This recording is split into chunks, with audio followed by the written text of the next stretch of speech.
The millionaire was paralyzed upon hearing the song his loved one used to sing before she disappeared. The bustling square was alive with the sounds of a typical Saturday afternoon. Street performers, tourists, and locals mingled in a cacophony of voices and music. Yet for Alfred Rothschild, the world might as well have been silent. The 60-year-old millionaire walked through the crowd, his mind a tangled mess of numbers, strategies, and deals. He had just left another exhausting business meeting, his thoughts still caught up in the intricacies of his latest acquisition. Alfred had built an empire, one that had brought him wealth beyond his wildest dreams. His name was synonymous with success in the business world, his face gracing the covers of countless financial magazines. But as he strolled along the tree-lined path that cut through the square, a deep loneliness gnawed at him. It was the kind of loneliness that no amount of money or success could fill. 25 years had passed, and still, the absence of Catherine, the woman he had once loved so deeply, haunted him. He remembered the day she vanished, as if it were yesterday.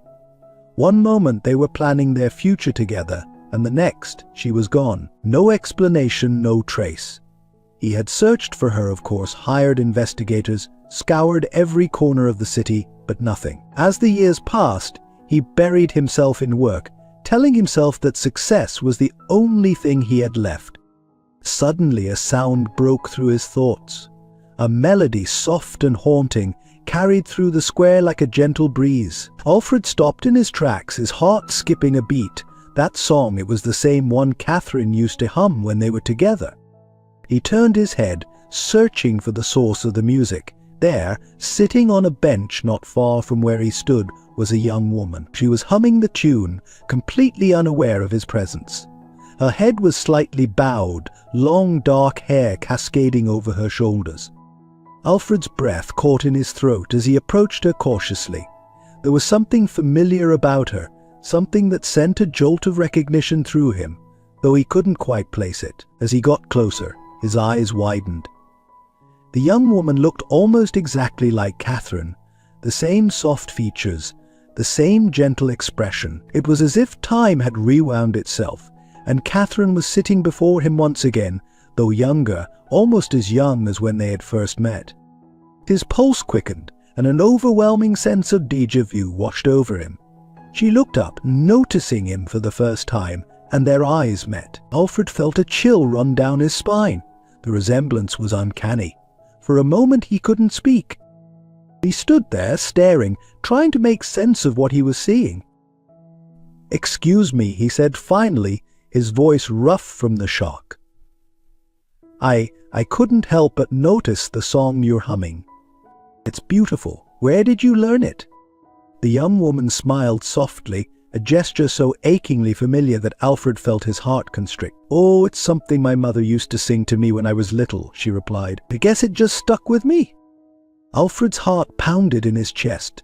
He wanted to ask more questions, to dig deeper, but he forced himself to stay calm. "That's interesting," he said, his voice steady though inside his emotions were in turmoil. "It reminds me of someone I used to know." He paused, then added, "What's your name, if you don't mind me asking?" "Valerie," she replied, tilting her head slightly as if studying him. "And you are?" "Alfred," he said, feeling the weight of her gaze. There was something about her, something more than just her appearance, that drew him in. He couldn't shake the feeling that this encounter was more than just coincidence. As they fell into conversation, Alfred's mind raced with possibilities.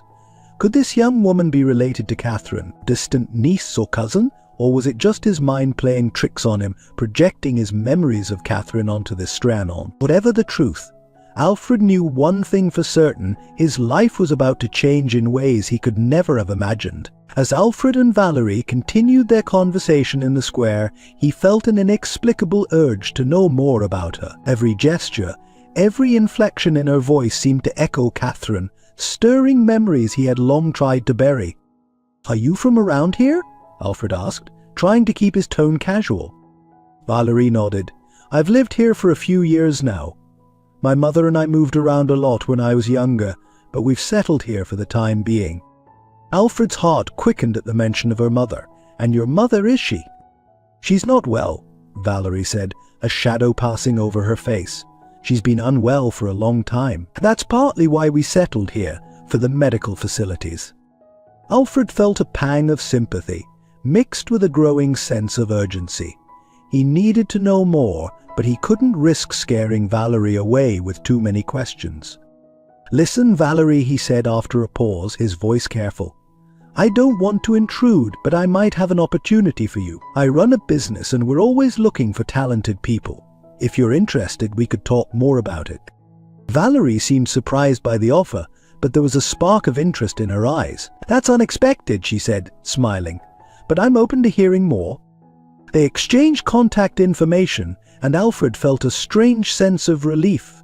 This was his chance to learn more about Valerie and potentially about Catherine. Over the next few weeks, Alfred arranged several meetings with Valerie under the guise of job interviews. Each encounter only deepened his suspicion and hope. The way she laughed, the tilt of her head when she was thinking, it was all so reminiscent of Catherine. Finally, unable to contain his curiosity any longer, Alfred decided to take a risk. During one of their meetings, he carefully steered the conversation towards family. "Valerie," he began, his heart pounding, "I hope you don't mind me asking, but what's your mother's name?" Valerie looked at him, a hint of suspicion in her eyes. "Why do you want to know?" Alfred took a deep breath. "Because I think I might have known her a long time ago. Her name, is it Catherine?" The color drained from Valerie's face. "How did you?" "Yes, that's her name. But how could you possibly know that?" In that moment, Alfred knew. The resemblance, the song, the timing, it all made sense. With trembling hands, he reached into his desk drawer and pulled out an old photograph. It showed him and Catherine, young and in love, their arms around each other. "Because," he said softly, turning the photo to face Valerie, "I loved her, and I think I might be your father." Valerie stared at the photograph, her eyes wide with shock. "No," she whispered. "No, that's impossible. My mother never talked about my father. She always said he wasn't in the picture." Alfred's heart ached at her words. "I didn't know," he said, his voice thick with emotion. "I didn't know she was pregnant when she disappeared. If I had known, I would have moved heaven and earth to find you both." Valerie stood up abruptly, pushing her chair back. "This is insane," she said, her voice shaking. "You can't just drop something like this on me. I don't even know you." "I know it's a lot to take in," Alfred said, standing as well. "But please, Valerie, give me a chance to explain, to understand what happened. Don't you want to know the truth?" For a moment, Valerie looked torn between fleeing and staying. Then slowly she sank back into her chair. "I don't know what to believe," she said, her voice barely above a whisper. "But I've spent my whole life wondering about my father. If there's even a chance." Alfred nodded, relief washing over him.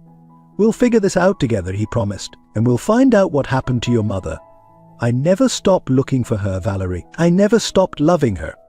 As they sat there, the weight of their newfound connection hanging between them, Alfred knew that this was just the beginning. The truth about Catherine's disappearance was out there, waiting to be uncovered. And now, with Valerie by his side, he had a reason to search again, not just for the woman he had lost, but for the family he never knew he had. The days following Alfred's revelation to Valerie were a whirlwind of emotions and activity. Despite her initial shock and disbelief, Valerie couldn't deny her curiosity about the father she'd never known. Together, they began the arduous task of piecing together Catherine's past and the circumstances of her disappearance.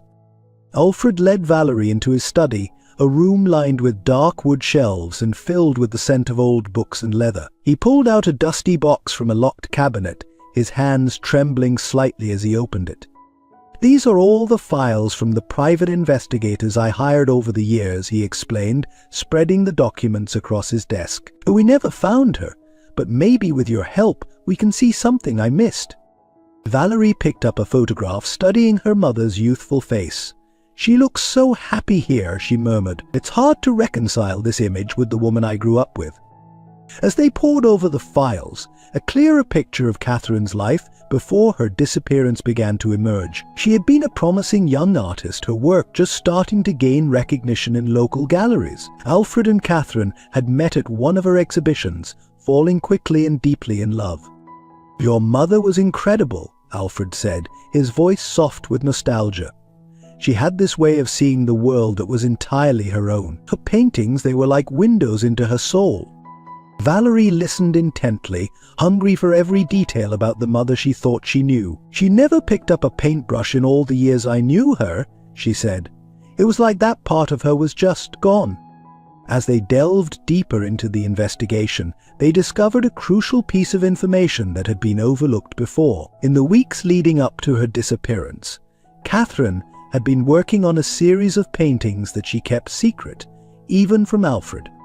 "I remember her being more withdrawn," Alfred recalled, frowning. "But I was so caught up in a big business deal at the time, I didn't push her to tell me what was wrong. God, I should have paid more attention." They decided to visit Catherine's old studio, which had been preserved all these years in the hope of a return. The space was dusty and filled with cobwebs, but as Alfred switched on the lights, it was like stepping back in time. Valerie gasped as she took in the unfinished canvases that lined the walls. "These are incredible," she breathed, moving closer to examine a particularly striking piece. It depicted a woman, clearly Catherine, standing at a crossroads, her face a mask of fear and indecision. As they explored the studio, Alfred noticed something odd about one of the walls. "This doesn't look right," he muttered, running his hand along the surface. With a bit of pressure, a hidden panel slid open, revealing a small, dark space. Inside, they found a collection of paintings unlike anything they had seen before. Dark, disturbing images filled the canvases, twisted figures, shadowy landscapes, and recurring motifs of chains and cages. What was she afraid of? Valerie whispered, her face pale as she took in the nightmarish scenes. Alfred shook his head, his mind racing. "I don't know, but whatever it was, it must have been terrifying." Among the paintings, they discovered a small, leather-bound journal. With trembling hands, Alfred opened it, recognizing Catherine's delicate handwriting. As they read through the entries, a chilling narrative began to unfold. Catherine wrote of feeling watched, of strange phone calls in the middle of the night, and of a growing fear that someone from her past had found her. The journal entries became increasingly frantic and paranoid as the weeks progressed. The final entry, dated just days before her disappearance, read, "I can't run anymore. He's found me. I have to protect them, Alfred, and the baby he doesn't know about. I'm sorry, my love. I hope someday you'll understand why I had to go."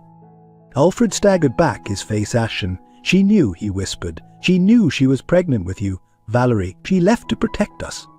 Valerie, her own eyes filled with tears, placed a comforting hand on Alfred's shoulder. But who was she running from? Who was this man she was so afraid of? As they continued to search the studio, they came across a name that appeared multiple times in Catherine's journal, Stephen Blackwood. Alfred's blood ran cold at the sight of it. "Stephen," he said, his voice tight with suppressed anger. "My former business partner. He and Catherine, they had a history before she and I got together, but I thought that was all in the past." Valerie's eyes widened. Could he be the one she was running from? Alfred nodded grimly. "It's possible. Stephen always had a dark side, an obsessive streak. After Catherine disappeared, he became increasingly erratic. Eventually, our partnership dissolved. I haven't seen or spoken to him in years." As the pieces began to fall into place, Alfred and Valerie shared a look of determination. They were closer to the truth than ever before, but the path ahead was fraught with danger and uncertainty. "We need to find Stephen," Alfred said, his jaw set. "He might be the key to understanding what really happened to your mother." Valerie nodded, a mix of fear and resolve in her eyes. "Whatever it takes," she agreed. "We've come too far to give up now."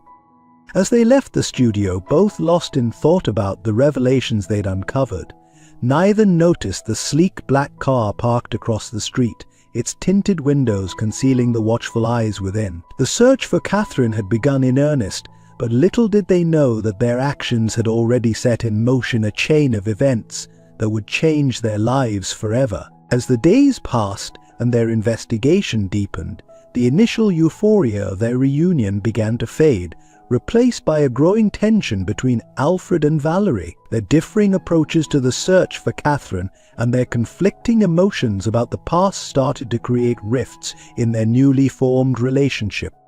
One evening, as they sat in Alfred's study reviewing the latest information they had gathered, the simmering tension finally boiled over. "We need to go public with this," Valerie insisted, pacing the room. "If we release the information about Mum's disappearance and Stephen's possible involvement, someone might come forward with new leads." Alfred shook his head, his face etched with concern. "It's too risky, Valerie. We don't have enough concrete evidence yet. If we tip our hand too soon, Stephen could disappear, taking any chance of finding the truth with him." Valerie spun to face him, her eyes flashing with frustration. "And what if he's already gone? What if while we're sitting here, being cautious, he's out there covering his tracks?" "I've known Stephen for years," Alfred countered, his voice rising. "He's arrogant, overconfident. He won't run because he doesn't think he needs to. We need to be strategic about this." "Strategic?" Valerie scoffed. "Is that what you call it? Because from where I'm standing, it looks a lot like fear." Alfred stood up abruptly, his chair scraping against the hardwood floor. "You don't understand the kind of man we're dealing with. Stephen is dangerous, Valerie. If we're not careful, we could end up putting your mother in even more danger." "Don't talk to me like I'm a child," Valerie snapped. "She's my mother. I've spent my entire life watching her struggle, seeing the fear in her eyes without understanding why. But you don't get to swoop in after all these years and act like you know what's best for her." In the words hung in the air between them, sharp and cutting.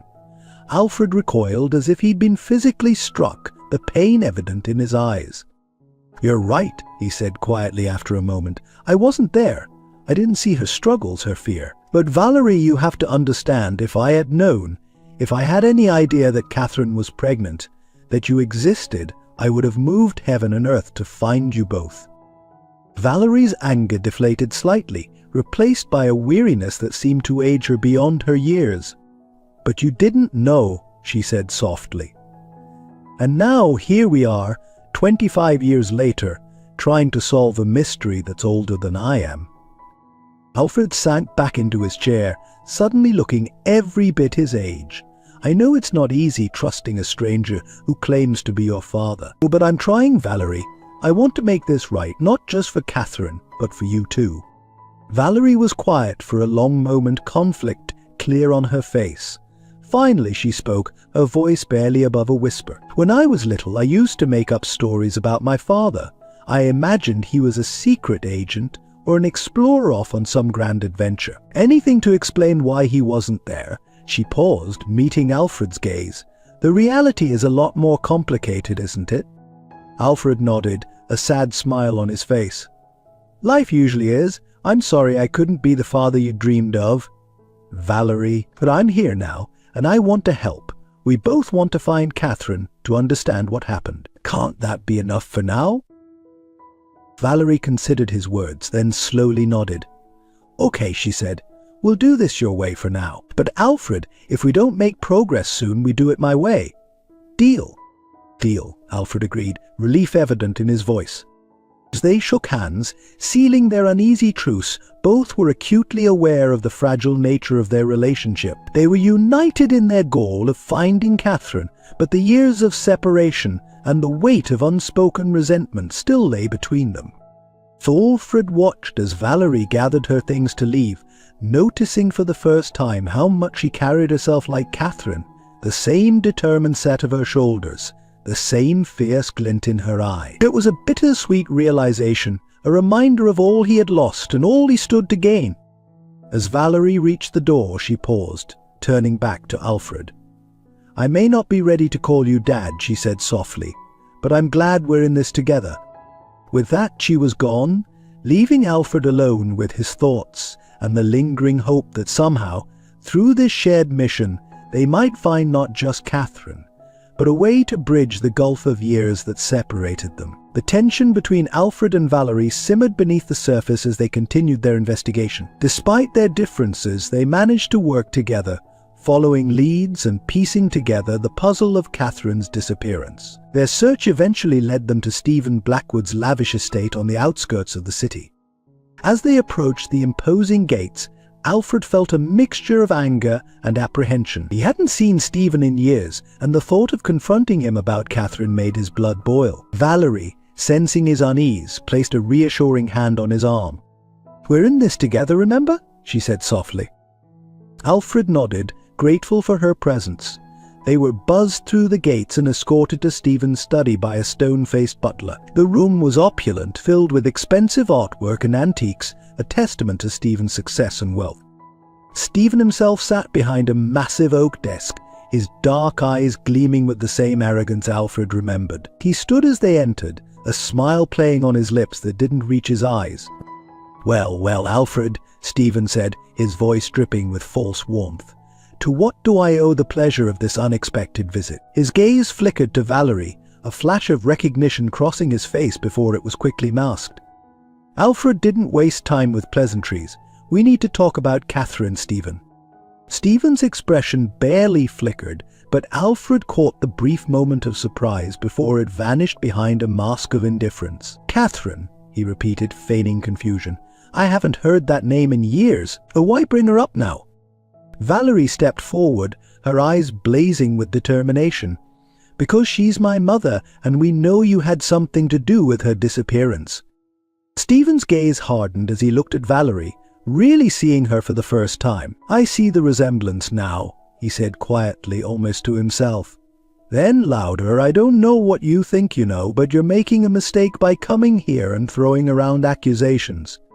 Alfred moved closer, his voice low and dangerous. "We're not here to make accusations, Stephen. We're here to give you a chance to confess. You took her, you destroyed her life and mine, and now you're going to face the consequences." For the first time, a flicker of something darker passed across Stephen's face. Anger, maybe even fear. He stood up slowly, his posture stiff, hands resting on the desk as he leaned forward. "You have no idea what you're talking about, Alfred. You never did." "Then enlighten us," Valerie challenged, her voice trembling with barely contained rage. "Tell us why you took my mother away, why you destroyed our family before it even had a chance to exist." Stephen's eyes narrowed, and Alfred could see the mask of control beginning to slip. "You're a fool, Alfred," he spat. "You always were. You had everything handed to you, your success, your wealth, even Catherine. You never appreciated any of it. And you couldn't stand it, could you?" Alfred shot back. "That's why you took her, because you couldn't handle the fact that she chose me." Stephen's face twisted with a mix of emotions, rage, pain, and something that looked almost like regret. "I did what I had to do," he said, his voice low and intense. "Catherine was better off without you. She needed someone who could give her a real life, not someone who was too busy chasing deals and meetings to notice what he had." Alfred felt his anger rising, but he forced himself to stay calm. "You didn't give her a life, Stephen. You took it from her. And now she's finally going to get it back." Stephen sneered, but there was a hint of desperation in his eyes now.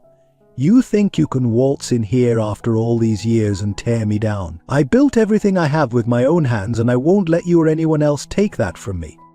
"This isn't about your empire, Stephen," Alfred said, his voice steady. "It's about justice for Catherine, for Valerie. You didn't just take Catherine from me, you took her from her own daughter."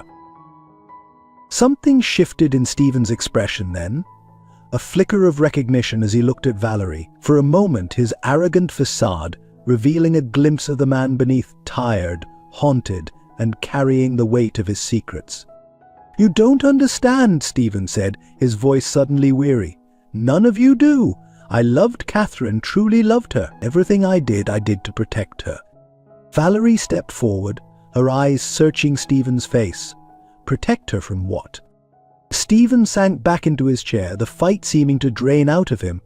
"From the truth," he said softly, "from the danger that was coming for her, and for you, Valerie." Alfred and Valerie exchanged shocked glances. This was not the confession they had expected. "What are you talking about?" Alfred demanded.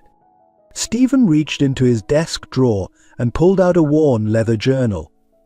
"Catherine knew things," he said, pushing the journal across the desk. "Dangerous things about people in high places. She stumbled onto something she was never meant to see, and they were coming for her.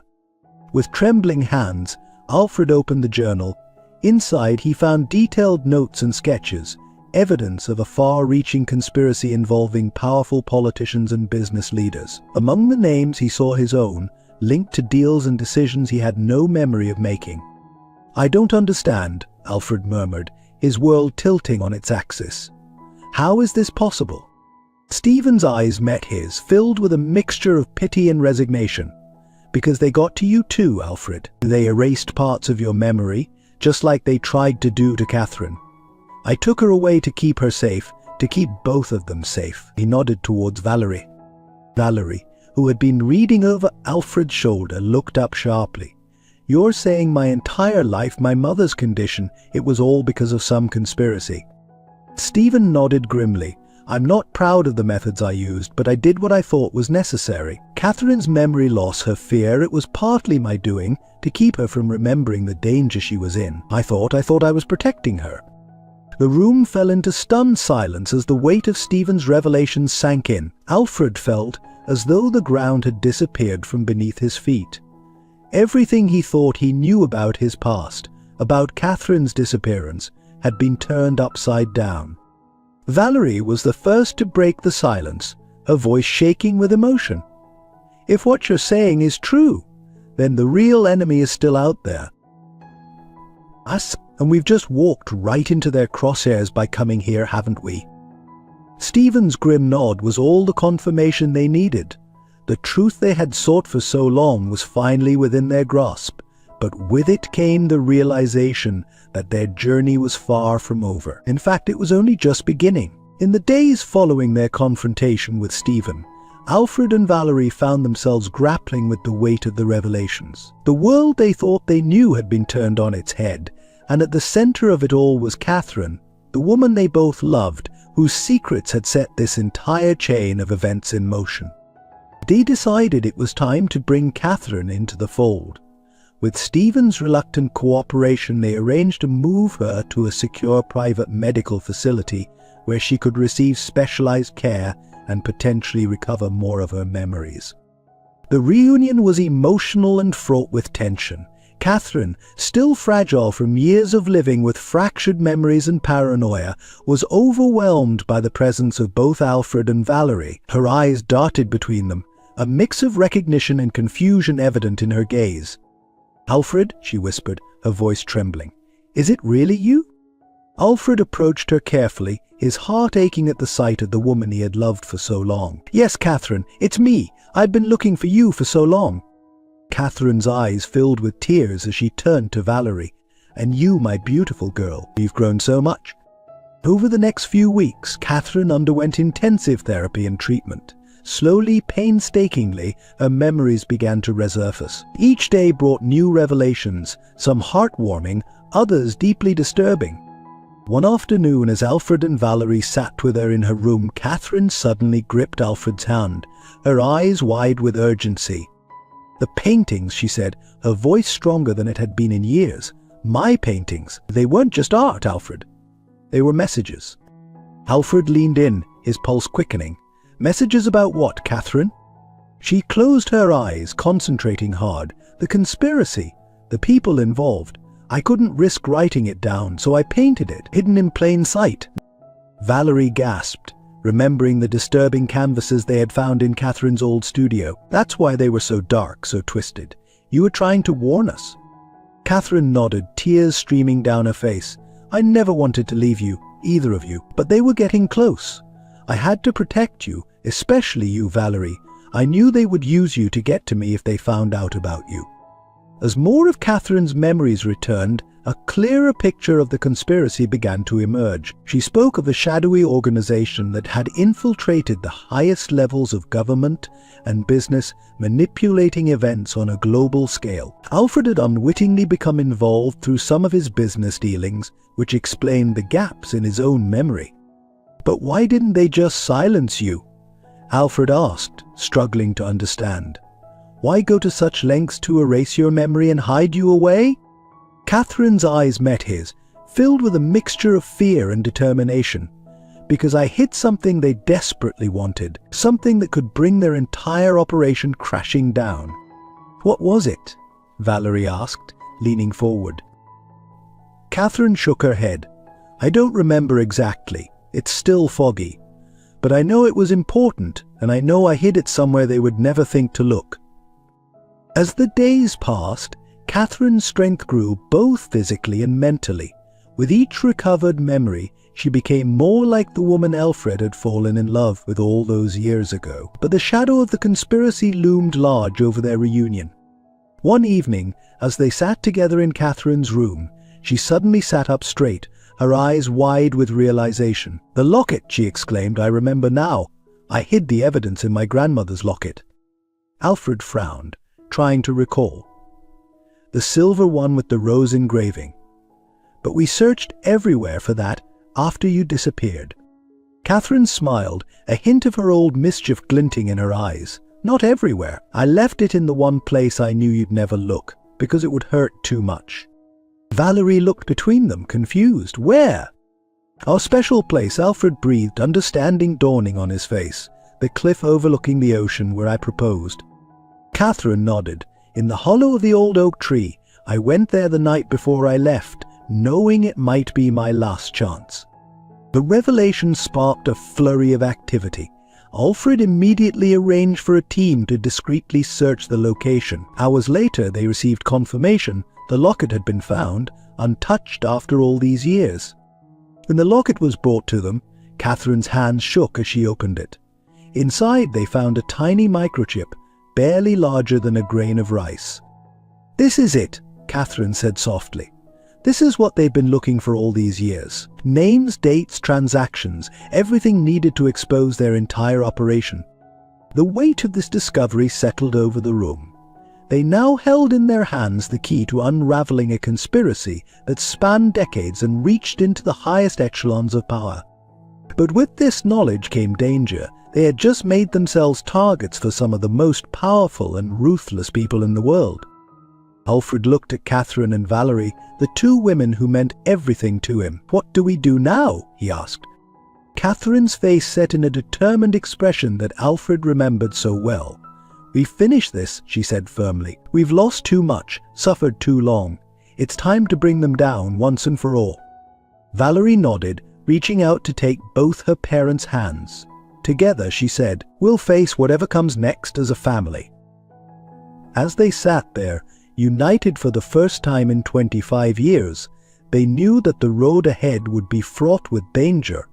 That they also knew that together they had a chance to right the wrongs of the past and build the future they had been denied for so long. The real battle was just beginning, but for the first time in years, hope burned brightly in all their hearts. Just as Alfred, Catherine and Valerie were beginning to feel like a united front against the conspiracy they had uncovered, their world was once again thrown into chaos. It happened on a quiet Tuesday afternoon as they were discussing their next moves in Alfred's study. A sharp knock on the door interrupted their conversation. Alfred's assistant, looking flustered, poked her head in. "Mr. Rothschild, there's someone here to see you. He's quite insistent." Before Alfred could respond, a young man pushed past the assistant and strode into the room. He was tall, with dark hair and piercing green eyes that immediately reminded Alfred of Catherine in her youth. The stranger's gaze swept over the room, landing on each of them in turn before settling on Alfred. "So," he said, his voice cold and filled with barely suppressed anger, "this is the happy family reunion. How touching." Alfred stood, his brow furrowed in confusion. "I'm sorry, who are you?" The young man's lips curved into a bitter smile. "You don't recognize me? I'm not surprised. Allow me to introduce myself. My name is James, and I'm your son." The room fell into stunned silence. Valerie was the first to recover, jumping to her feet. "That's impossible," she snapped. "I'm an only child." James turned his attention to her, his eyes narrowing. "Ah, the prodigal daughter. Tell me, how does it feel to be the chosen one?" Catherine, who had been quiet until now, spoke up, her voice trembling. "This can't be. I don't remember having another child." James laughed, but it was a harsh, humorless sound. "Of course you don't. That was rather the point, wasn't it? To forget everything, including your own son. Alfred stepped forward, his mind racing. Look, there's clearly been some mistake. We've only just started to uncover the truth about what happened 25 years ago. If you're who you say you are, we need to talk about this calmly. Calmly? James spat. I spent my entire life knowing I was abandoned, forgotten. And now I find out that not only is my father alive, but he's been playing happy families with my mother and sister. So no, I don't think I'll be calm. Valerie moved to stand beside Alfred, her posture defensive. You can't just barge in here and make these claims. We need proof. James reached into his jacket and pulled out a folder, tossing it onto Alfred's desk. DNA test results, he said. Feel free to run your own tests, but I assure you they'll say the same thing. I am Alfred Rothschild's son. As Alfred picked up the folder with shaking hands, Catherine let out a soft gasp. The twins, she whispered, her face pale. I remember now, they were twins. All eyes in the room turned to her. Catherine's gaze was unfocused, lost in a memory that was only just resurfacing. When I found out I was pregnant, it was twins. But there were complications. I was told one of the babies didn't survive. James's bitter laugh cut through the room again. Oh, is that what they told you? How convenient. No, Mother, I survived. But I wasn't part of the grand plan, was I? So I was discarded, given away while you took my sister and ran. Alfred's mind was reeling. Twins, it seemed impossible. And yet he looked at James, really looked at him, and saw echoes of himself and Catherine in the young man's features.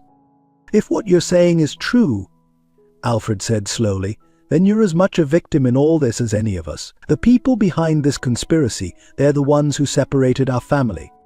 James scoffed. Save your platitudes. I'm not here for a family reunion. I'm here for what's rightfully mine. Valerie stepped forward, her eyes flashing. And what exactly do you think is rightfully yours? My inheritance, James said coldly. Half of everything Alfred Rothschild owns. I've lived my life in poverty while you've enjoyed the fruits of his empire. It's time for that to change. Alfred held up his hands, trying to diffuse the tension. James, please. This is a lot for all of us to take in. If you are my son, then yes, you have a right to a share in my estate. But there's so much more going on here than money. We're dealing with a dangerous conspiracy, one that's affected all our lives. We need to focus on that first. James's eyes narrowed. A convenient distraction. No, I won't be put off. I want what's mine, and I want it now. Either you acknowledge me as your son and give me what I'm owed, or I'll take this to the courts and the media. How do you think your precious reputation will fare when the world learns you abandoned your own son? The threat hung in the air, heavy and ominous. Alfred, Catherine, and Valerie exchanged worried glances. They had only just begun to come together as a family, to unravel the mysteries of the past. Now, with James's appearance, they faced a new challenge, one that threatened to tear them apart just as they were finding their footing.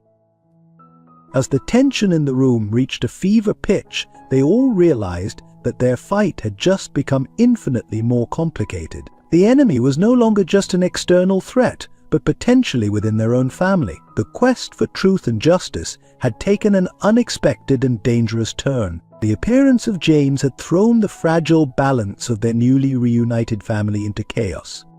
However, they had little time to process this new development before an even greater threat emerged from the shadows. It was late in the evening, 2 days after James's dramatic entrance. Alfred, Catherine, Valerie and a reluctant James were gathered in Alfred's study, attempting to navigate the complex emotions and legal implications of their situation. So the tension in the room was palpable, with James maintaining his hostile stance and the others trying to find a way to connect with him. Suddenly, the lights flickered and went out, plunging the room into darkness. Before anyone could react, the large window behind Alfred's desk shattered, and several dark-clad figures swarmed into the room. Nobody move, a gruff voice commanded as flashlights beamed into their faces, momentarily blinding them. Alfred instinctively moved to shield Catherine and Valerie. "Who are you? What do you want?" he demanded, trying to keep his voice steady. A tall figure stepped forward, his face obscured by a mask. We're here for the microchip, Mr. Rothschild. Hand it over, and nobody gets hurt. The realization hit Alfred like a thunderbolt. The criminal organization they had uncovered, the one Catherine's paintings had warned about, had found them, and they knew about the evidence hidden in the locket. "I don't know what you're talking about," Alfred said, buying time as his mind raced for a solution. The masked man chuckled darkly. "Come now, Mr. Rothschild. We know Catherine recovered her memories. We know about the locket and the microchip. Our patience is wearing thin." James, who had been silent until now, spoke up. "What the hell is going on? What microchip?" One of the intruders turned towards James, his gun raised. "Shut up, kid. This doesn't concern you." "The hell it doesn't," James spat back. "If you're threatening my family, it damn well concerns me." Despite the gravity of the situation, Alfred felt a small spark of hope at James's words. Perhaps there was a chance to bridge the gap between them after all. Catherine stepped forward, her voice surprisingly calm. "You're too late," she said to the masked leader. "The information on that chip has already been sent to multiple secure locations. If anything happens to us, it goes public immediately." The leader's posture stiffened, and there was a moment of tense silence. Then he spoke again, his voice low and dangerous. "You're bluffing. Are you willing to take that chance?" Valerie chimed in, catching on to her mother's strategy. "You know what's on that chip. If it gets out, your entire organization crumbles." The intruders conferred among themselves in hushed tones. Alfred used this moment to catch Catherine's eye, silently asking if she had really sent the information. She gave an almost imperceptible shake of her head. They were bluffing, but it was their only play. Finally, the leader turned back to them. "If what you're saying is true, then killing you now would be counterproductive. But make no mistake, this isn't over. You have 48 hours to turn over the chip and all copies of the information. If you don't, we'll be back, and we won't be so gentle next time." With that, the intruders retreated as swiftly as they had arrived, disappearing into the night and leaving the shattered window as the only evidence of their visit. As soon as they were gone, Alfred rushed to check on everyone. "Is anyone hurt?" he asked, his voice shaking slightly. They all shook their heads, still in shock from the encounter. James was the first to break the silence that followed. "Would someone please tell me what the hell is going on?" he demanded. "What was all that about a microchip and some organization?" Alfred sighed heavily, realizing that they now had no choice but to bring James fully into the fold. Over the next hour, they explained everything: the conspiracy, Catherine's disappearance, the hidden paintings, and the evidence contained in the locket. As the full picture emerged, James's hostility began to fade, replaced by a mix of disbelief and concern. "So all this time, the reason I grew up without parents, it was because of this conspiracy." Catherine nodded, tears in her eyes.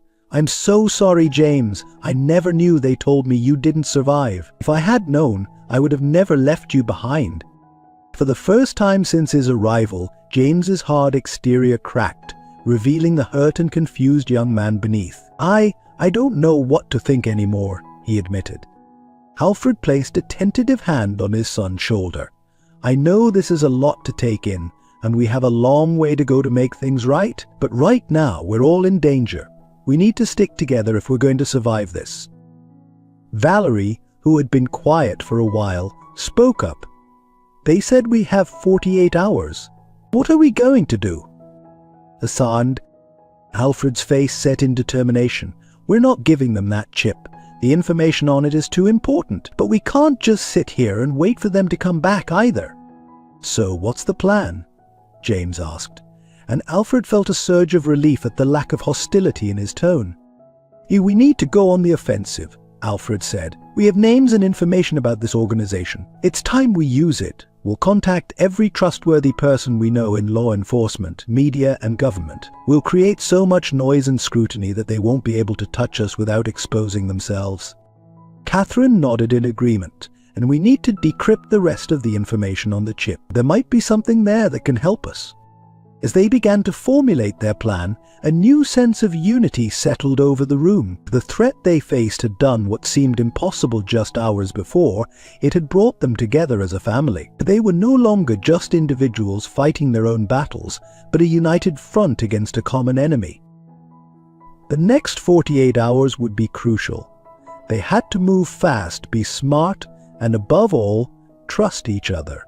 As they looked around at each other, Alfred, Catherine, Valerie, and James, they knew that despite their differences and the pain of the past, they were stronger together. The real fight was just beginning, but for the first time they felt ready to face it head-on. The next 36 hours were a whirlwind of activity. Alfred, Catherine, Valerie, and James worked tirelessly to implement their plan, reaching out to contacts, decrypting data, and preparing for the inevitable confrontation with the criminal organization. As the deadline approached, however, the weight of their situation began to take its toll, bringing to the surface ethical dilemmas and forcing difficult decisions. It was during a rare moment of quiet, as they gathered in Alfred's study to review their progress, that the first cracks began to show. "I've been thinking," Valerie said, her voice hesitant. "Are we sure we're doing the right thing here? Exposing this conspiracy could destabilize governments, crash financial markets. Innocent people could suffer." James scoffed. "Innocent people are already suffering. These criminals have been manipulating the world for decades. They need to be stopped." "I agree they need to be stopped," Valerie countered. "But at what cost? We're talking about potentially throwing the world into chaos." Alfred leaned back in his chair, the weight of the decision heavy on his shoulders. "Valerie has a point. The repercussions of this could be catastrophic. We need to consider the broader implications of our actions." Catherine, who had been quiet until now, spoke up. "But if we don't expose them, we're complicit in their crimes. How can we live with that?" The room fell into an uneasy silence as they grappled with the moral quandary before them. It was James who finally broke the tension, his voice uncharacteristically soft. "You know, growing up, I always imagined my parents as these larger-than-life figures who abandoned me for some grand, important reason," he said. "Now that I know the truth, I realize it wasn't grand at all. It was messy, complicated, and painful. But you're trying to do the right thing now. Isn't that what matters?" Alfred looked at his son, seeing him in a new light. "When did you get so wise?" he asked with a small smile. James shrugged. "I've had a lot of time to think about morality and consequences. When you grow up with nothing, you spend a lot of time wondering about the decisions that led you there." The moment of understanding between father and son was interrupted by Catherine's gasp. She had been working on decrypting more of the data from the microchip and had stumbled upon something shocking. "You need to see this," she said, her voice shaking. So they gathered around her computer, and as they read the information on the screen, the atmosphere in the room shifted dramatically. The data revealed that the conspiracy went even deeper than they had imagined, implicating not just corrupt politicians and businessmen, but also detailing plans that, if implemented, could lead to global conflict. "This is bigger than us," Alfred said, his face pale. "If we don't stop this, the consequences could be unthinkable." Valerie nodded, her earlier reservations giving way to grim determination. "You're right. We have to expose them, whatever the cost." As they continued to dig deeper into the data, another troubling revelation came to light. Among the names of those involved in the conspiracy, they found someone they knew, Michael Chen, Alfred's longtime friend and business partner. Alfred stared at the screen in disbelief. "This can't be right. I've known Michael for years. He's been like a brother to me." Catherine placed a comforting hand on his shoulder. "People aren't always what they seem, Alfred. We of all people should know that." The discovery of Michael's involvement presented a new ethical dilemma. Alfred had built his business empire with Michael by his side. Exposing him would not only mean betraying a friend, but could also potentially lead to the collapse of their company, putting thousands of employees out of work. "What do we do?" Alfred asked, looking around at his family. "If we expose Michael along with the others, it could destroy everything we've built. All those people who depend on us for their livelihoods." James leaned forward, his expression serious. "Sometimes doing the right thing means making hard choices." We can't protect one person at the expense of exposing the whole truth. Valerie nodded in agreement. James is right. We can't pick and choose who to expose. It has to be all or nothing. Catherine took Alfred's hand, her eyes filled with empathy. I know this is hard, Alfred, but remember why we're doing this. It's not just about us anymore. It's about stopping something terrible before it's too late. Alfred closed his eyes, feeling the weight of the decision on his shoulders. When he opened them again, there was a resolute look in his eyes. You're right, all of you. We can't compromise now, not when we're so close. We'll expose everything and deal with the consequences as they come. As they turned back to their work, now with renewed purpose, Alfred couldn't help but feel a mix of pride and sadness. Pride in the family they had become, united in the face of adversity. And sadness for the innocents lost, the friendships that would be destroyed, and the difficult road ahead. The clock was ticking down to their deadline. In less than 12 hours they would need to make their move. The world as they knew it was about to change, and they were the ones holding the match. As night fell over the city, they prepared themselves for the firestorm that was to come, knowing that whatever happened, they would face it together. As the deadline approached, tension filled Alfred's study. The family had worked tirelessly, preparing to release their evidence to carefully selected journalists, law enforcement officials, and government watchdogs. With just an hour left, they gathered for one final review of their plan. Suddenly, the lights flickered and went out. Before anyone could react, the door burst open, and armed figures swarmed into the room. Nobody move, a familiar voice commanded. The leader of the group stepped forward, removing his mask to reveal a face that made Alfred's blood run cold. Michael, Alfred gasped, staring at his longtime friend and business partner. Michael Chen's face was a mask of cold determination. I'm sorry it's come to this, old friend, but we can't let you release that information. As Alfred's mind reeled from the betrayal, he noticed other familiar faces among the intruders. There was Judge Harrison, who had presided over some of his company's most crucial legal battles. Senator Williams, a longtime supporter of his philanthropic efforts. Even Davis, his trusted head of security. How deep does this go? Alfred asked, his voice barely above a whisper. For Michael's lips curled into a humorless smile. Deeper than you could ever imagine, Alfred. We've built a system that maintains order, that keeps the world running smoothly. Did you really think we'd let you destroy all that? Catherine stepped forward, her eyes blazing with anger. You call this order? Manipulating governments? Destroying lives? You're nothing but criminals. We're visionaries, Michael countered. We see the bigger picture. Sometimes sacrifices must be made for the greater good. James scoffed. And I suppose my life was one of those sacrifices, separating me from my family. That was for the greater good. For the first time, Michael's composure faltered. That was an unfortunate necessity. We couldn't risk Catherine remembering, and 2 children would have been too conspicuous. Valerie, who had been quietly edging towards her laptop, suddenly spoke up. Well, your necessity ends now. While you've been monologuing, I've initiated the release of all our evidence. It's too late to stop it.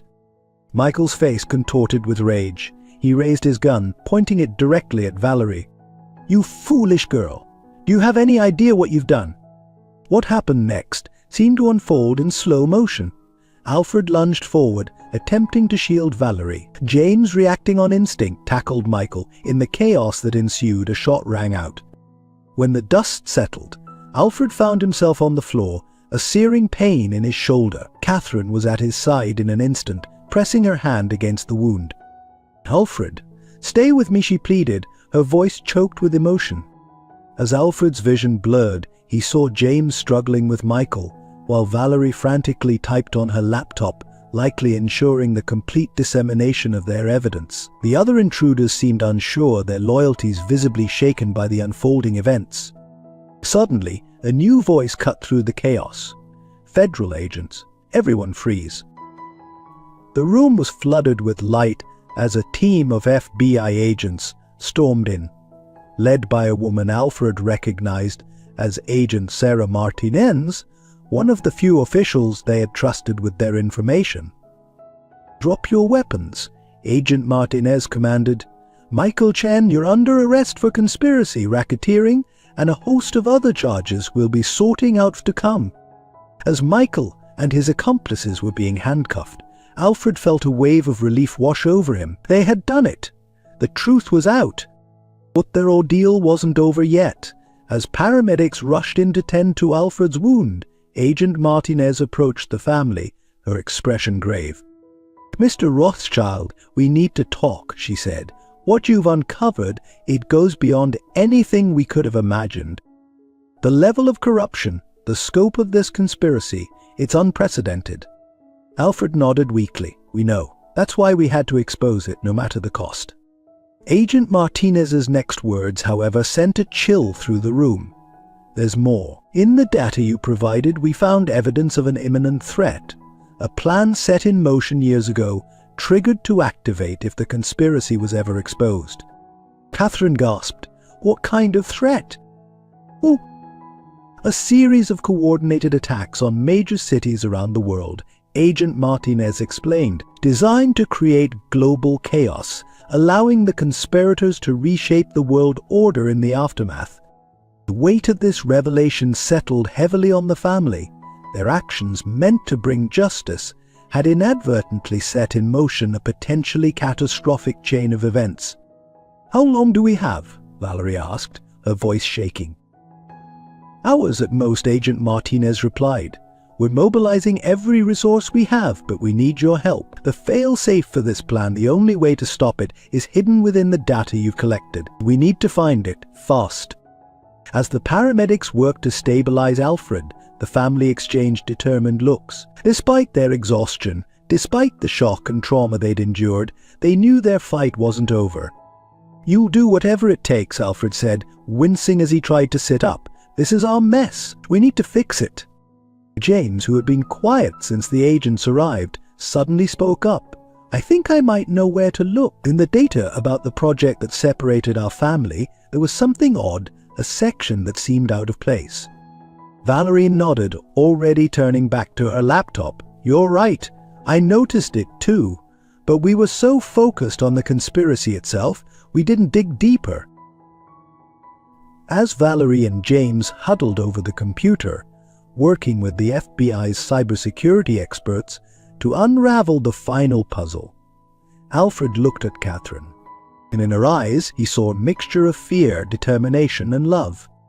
"Whatever happens," he said softly, taking her hand, "I'm glad we're together again." Catherine squeezed his hand, tears in her eyes. "We'll get through this, Alfred. We've come too far to fail now." As the race against time began, the Rothschild family found themselves at the center of a global crisis. The truth they had fought so hard to expose had set in motion events that threatened to tear the world apart. Now they had to use every resource at their disposal, every ounce of their combined intelligence and determination, to prevent a disaster of their own making. The final battle was just beginning, and the stakes couldn't be higher. The fate of the world hung in the balance, and it all rested on the shoulders of a family that had only just begun to heal its own deep wounds.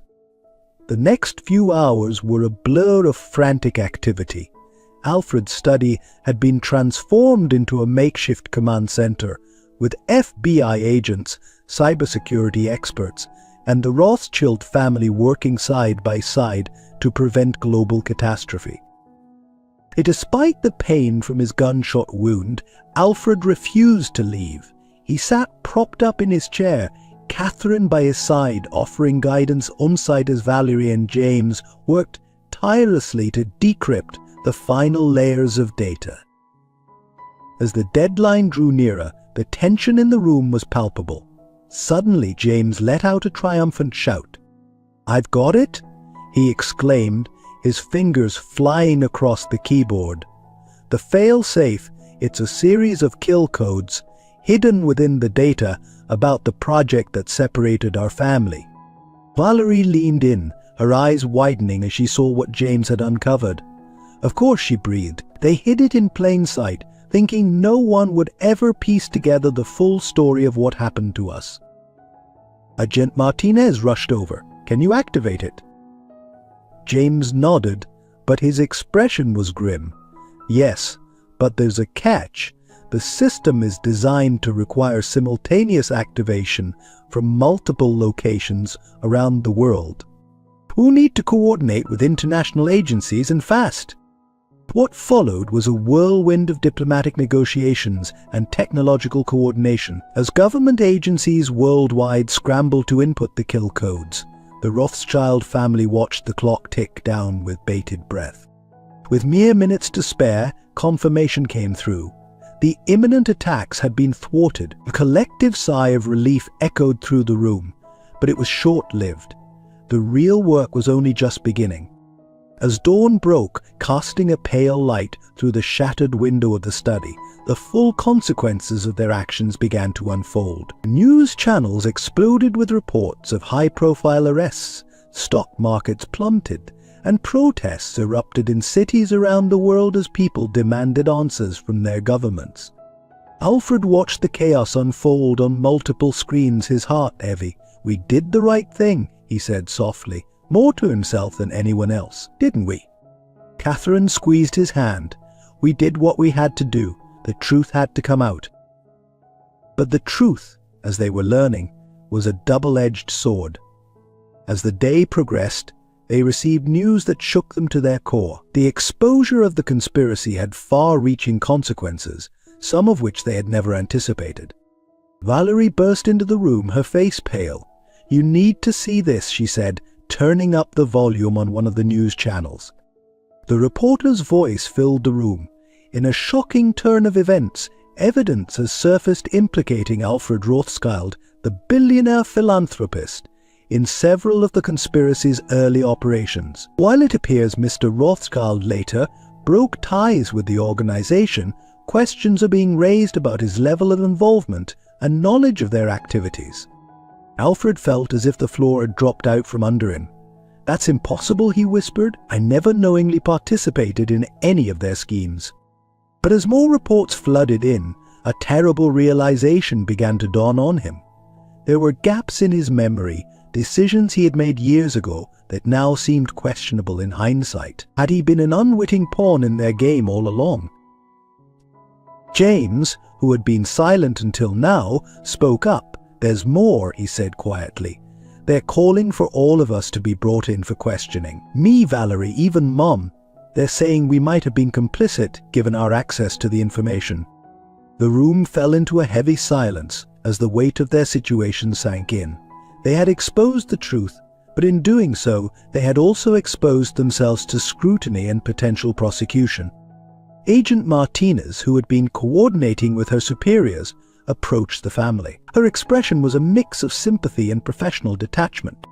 "I'm sorry," she began, "but given the new evidence that's come to light, we're going to need all of you to come with us for formal questioning." Alfred nodded, a sense of resignation settling over him. "We understand. We'll cooperate fully." As they prepared to leave, Alfred pulled his family close. "No matter what happens," he said, his voice thick with emotion, "know that everything I've done out of love for you, for all of you." Catherine's eyes shimmered with tears. "We know, Alfred, and we'll get through this together." Valerie and James exchanged a look, then stepped forward to embrace their parents. For a moment they stood there, a family united in the face of an uncertain future. When they were led out of the house, a crowd of reporters had gathered, their cameras flashing incessantly. Alfred straightened his shoulders, determined to face whatever came next with dignity. In the days and weeks that followed, the Rothschild family found themselves at the center of a global firestorm. Every aspect of their lives was scrutinized, every decision questioned. The media painted them alternately as heroes who had exposed a great evil and as willing participants in a vast conspiracy. Truth, as always, was far more complex. As investigators dug deeper into Alfred's past, they uncovered evidence of manipulation and coercion. It became clear that while he had been involved in some of the organization's activities, he had been skillfully maneuvered into positions where he had little choice but to comply. The family faced grueling interrogations and legal battles. Their assets were frozen, their reputations tarnished. But through it all, they clung to each other and to the belief that they had done what was necessary. Months passed and slowly the full picture began to emerge. The world learned of the sacrifices the Rothschild family had made, the pain they had endured, and the courage they had shown in exposing the truth. Public opinion began to shift. While there were still those who called for harsh punishment, many saw the family as victims who had ultimately chosen to do the right thing, even at great personal cost. As the legal proceedings drew to a close, Alfred stood before the court for sentencing. He looked at his family in the gallery, Catherine, Valerie, and James, their faces etched with worry, but their eyes filled with love and support. "Your Honor," Alfred began, his voice steady despite the emotion threatening to overwhelm him, "I stand before you today not to make excuses for my past actions, but to take responsibility for them. I was blind to the true nature of what I was involved in, but that blindness was a choice, one I must now reckon with." He paused, taking a deep breath before continuing. "However, when the truth became clear, my family and I chose to expose it, knowing full well the consequences we might face. We did so because we believe that the truth, no matter how painful, is always preferable to a comfortable lie." As Alfred continued his statement, he felt a sense of peace wash over him. Whatever the outcome, he knew that they had done the right thing. They had faced the truth, both the ugly and the beautiful parts of it, and had chosen to stand on the side of justice. The road ahead would not be easy, but as he looked at his family, Alfred knew that together they could face anything. They had uncovered the truth, and in doing so, had finally uncovered the true strength of their bond as a family. The courtroom was silent as the judge prepared to deliver the verdict. Alfred stood tall, his family seated behind him, their faces a mixture of anxiety and hope. The past year had been a roller coaster of legal battles, public scrutiny, and personal introspection. "Mr. Rothschild," the judge began, her voice firm but not unkind, "this court has carefully considered all the evidence presented, including your willing cooperation and the extraordinary circumstances surrounding your involvement in this conspiracy." She paused, her eyes sweeping across the courtroom before settling back on Alfred. "While the law demands that there be consequences for your actions, it also recognizes the immense service you and your family have done for this country and indeed the world by exposing this far-reaching conspiracy." Alfred's heart raced as he waited for the final judgment. "Therefore, it is the decision of this court that you be sentenced to 5 years of probation and 2,000 hours of community service. Furthermore, you will be required to use your considerable resources and expertise to assist in the ongoing efforts to dismantle the remnants of the conspiracy and to aid in the recovery efforts for those affected by it." A collective gasp went through the courtroom, followed by a buzz of whispers. Alfred felt a wave of relief wash over him. It wasn't freedom, but it was a chance to make amends, to rebuild, to do good. As the judge continued to outline the terms of his sentence, Alfred turned to look at his family. Catherine's eyes were brimming with tears of relief, while Valerie and James wore matching expressions of cautious optimism. Once the court was adjourned, Alfred was finally able to embrace his family. "It's over," he whispered, holding them close. "We can start to move forward now." The following months were a period of adjustment and healing for the Rothschild family. Easy, Alfred threw himself into his mandated community service with the same vigor he had once applied to his business dealings. He worked tirelessly to help those who had been affected by the conspiracy, using his connections and resources to rebuild lives and communities. Catherine, inspired by her experiences, started a foundation to support victims of manipulation and coercion. Her work became instrumental in helping people reclaim their lives and identities after being caught in the web of the conspiracy. Valerie, who had always had a keen mind for technology, redirected her skills towards cybersecurity. She began working with government agencies to develop better systems to prevent future large-scale conspiracies from taking root. James perhaps underwent the most profound transformation. The anger and resentment that had driven him for so long gradually gave way to a desire to connect with the family he had been denied. He started spending more time with Alfred, learning about the business world and discovering that he had inherited his father's acumen for deals and negotiations.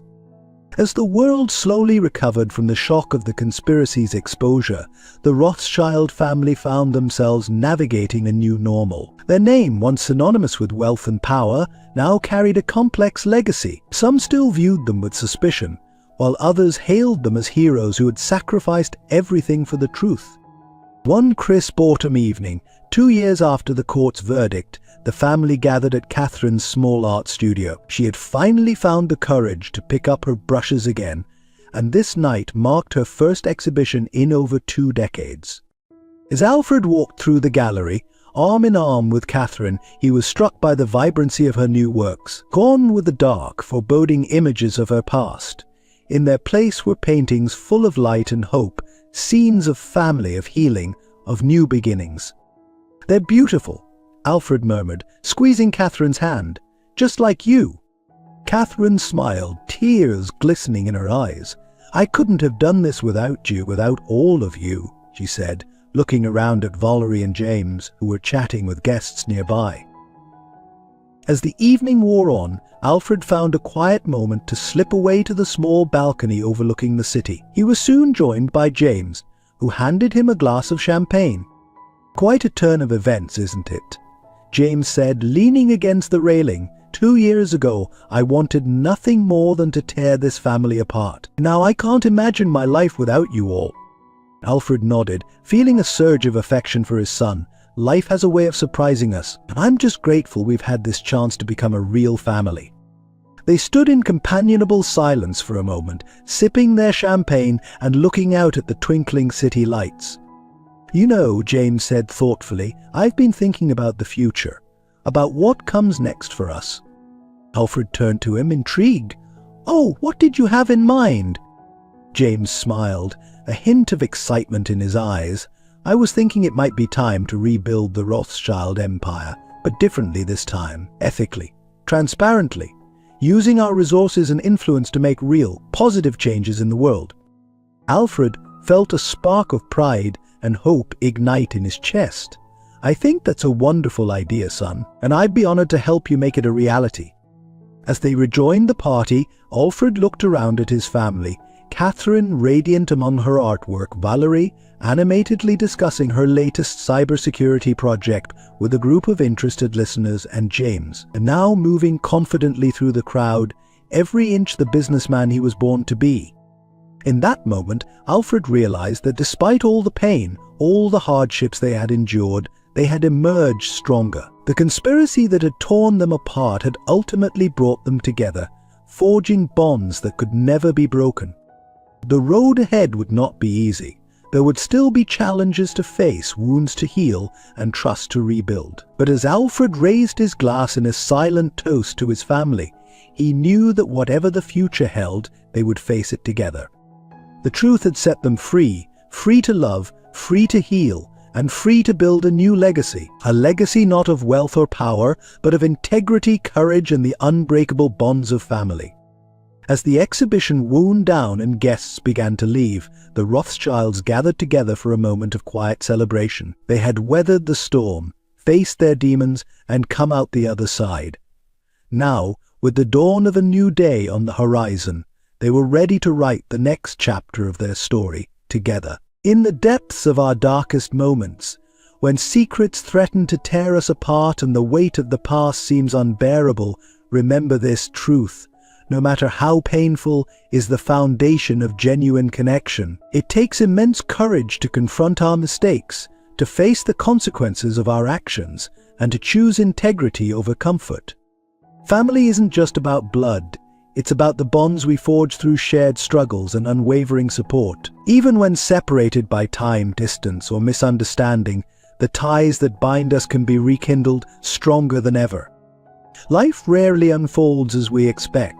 The villains in our story might be closer than we think, and the heroes may emerge from unexpected places. But it's in these twists of fate that we discover our true strength and the depth of our capacity to love and forgive.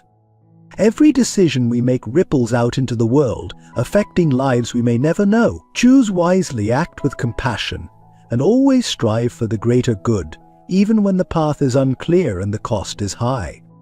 Redemption is not a destination but a journey. It's found in the small acts of kindness, in the courage to change, and in the willingness to rebuild what was broken. No matter how far we've fallen, there's always a chance to rise, to heal, and to create a legacy of love and integrity.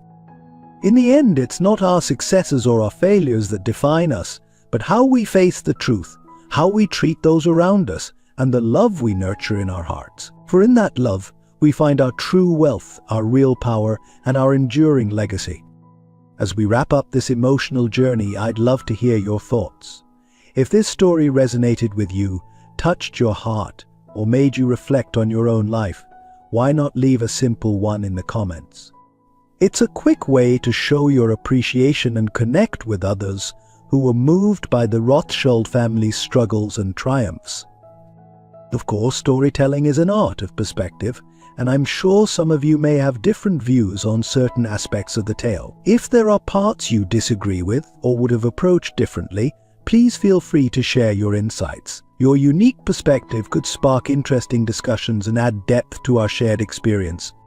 Lastly, if you enjoyed this story and would like to support our team's efforts to bring more compelling narratives to life, consider subscribing to our channel. Your support means the world to us and encourages us to continue crafting stories that challenge, inspire, and touch the heart.